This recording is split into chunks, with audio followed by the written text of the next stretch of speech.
Hey, what's up guys, and welcome to today's channel. You're probably wondering, how did I manage to get PlayStation 2 games running on my PC? Well, if you are still stuck in the dark ages, you won't know about emulators, but that's basically all that I'm using. The emulator that I'm using is the PCSX2. You get the old version and you get the newer version. Don't try to download the old version, you're going to struggle. It's a lot of steps. It's a lot of, back and forth, copying files just to make it work. I'll show you today how to install it with the emulator. Um, so what you will do is you will follow the link, which I will post in the video as well. And you will go to pcsx2.net/downloads and select latest nightly and the 64-bit AVX2 QT.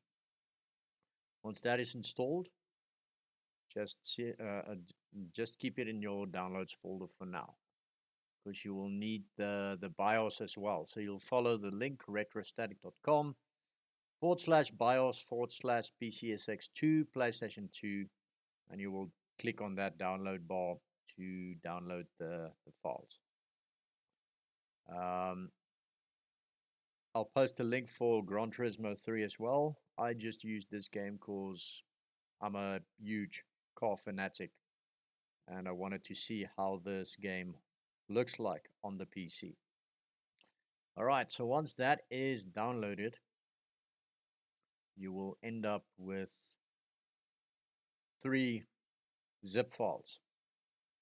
So let's start off with the PlayStation emulator.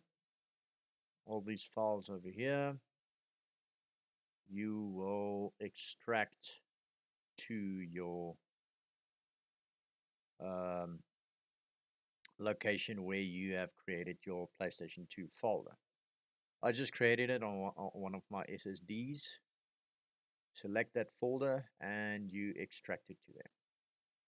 After that, you will open up your PS2 BIOS, extract these files, uh, extract these files.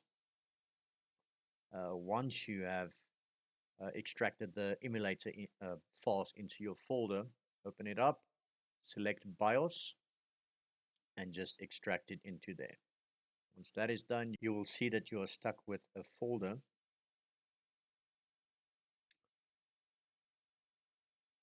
Inside your BIOS, this is what the files will look like after you have extracted it. After that is done, you will go to the game that you have downloaded. Extract, you'll see it's usually a ISO file, just a disk image file. Extract that into your PlayStation 2 folder. I just created a separate folder called games, and it will extract the game inside of that. Okay. Once everything has been extracted, it will look like this. This is the main emulator folder. I just created no, not this folder. Okay. You will be stuck with these folders. Here's your games folder with the game inside, and here is your BIOS folder with the BIOS settings. Right, and that's about it. So once you start up PlayStation 2, I just named it PlayStation 2 because that's what it is. I just saved the link to my desktop. We'll go to settings, interface. You can play around with each one of these settings. They actually show you what each one does and the recommended settings for each one, depending on your system. The game list, you will create a directory. Just say add new directory. Go to that location where you have saved your folder for your games. Select that one and it will automatically pick up the games as you save the downloaded games into your folder, which is pretty cool. BIOS, it will automatically pick up the BIOS files that you have copied into um, your BIOS folder. You say all the needed files, but inside, yeah, this is basically the back end, if you can call it that. And this is the front end, so it only picks up the needed ones. Okay, so emulation, I just keep mine at 50, 60 FPS for NTSC, 50 FPS for PAL. Graphics, you can play around. It's great that they introduced DirectX 3D 11 and 12. With the older versions, you only add OpenGL, Vulkan, and software. The moment I'm using DirectX 3D 12 because my graphics card allows it. Yeah, you can choose your graphics card, or if the basic renderer driver should be used on your computer. So you can still run this emulator regardless if you have a graphics card or not.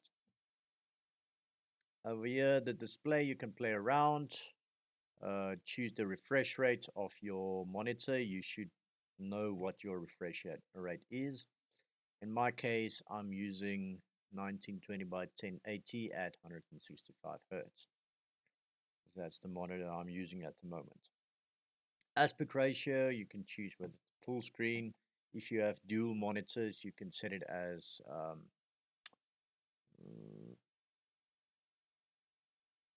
no, I'm not sure. Usually it has the borderless full screen. So then you can move your mouse out of that window into the next one if you have dual monitors. FMV aspect ratio is just to select the ratio the in-game videos are played at. Widescreen, standard. You can play around and see how it looks like to your liking. Rendering, you can choose, if you have a 4K monitor, you can select 6 times native. If you don't, you can use 3 times native, 1080p, 720p. All depends on what kind of monitor you are using. You can actually go up to 5K, so that's pretty nice. Yeah, play around with these settings. It gives you a nice description what each setting does, as I mentioned earlier, and just play around. Audio, I haven't played around with the audio because the music and the audio sounds awesome already, so it's not really needed to change around. The only thing that you can fiddle a bit with is your surround 5.1 or surround 7.1 or stereo, depending on what headphones you're using. I'm using 7.1 at the moment. So far, it really helps, especially inside the game. In this case, Gran Turismo 3, you can actually hear the location where the cars are driving, left or right. So that's pretty cool. Memory cards, once you start up the game and you want to save it, it will save the game automatically inside your memory card folder. Network, and that's cool.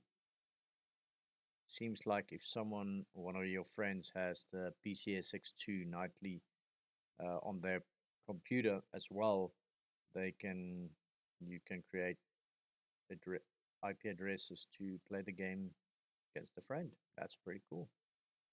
Folders, yeah, you can just choose where your covers, your cheats, your cache, your save states, snapshots directory should be saved. Okay, to set up your controller, just go to settings, controllers, global settings. I have I have a, let me just get the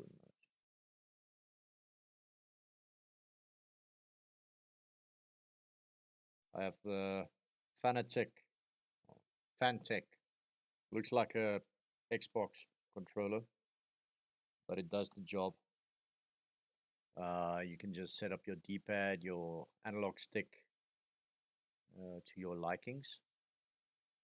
Settings, here you can adjust your dead zone and your sensitivity. I haven't played around with this much. I still need to, but for now, it does what it should. You can save your settings. Here I just created my own profile.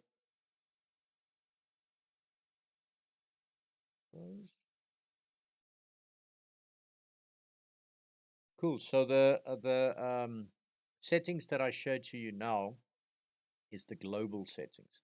You can actually change the display settings individually for each game, which is nice because you might need different settings for a different game. You can also adjust the graphic settings. Yeah, play around with it for each game. And that's it. Then you just double click on the game, it starts up, and you can also set if the game should start up in full screen. At the moment, I double click on the window. Once the game is running, I double click on it to just go full screen. All right, guys, so that is about it. If you like this video, like it, subscribe, and I'll see you guys in the next video. Cheers.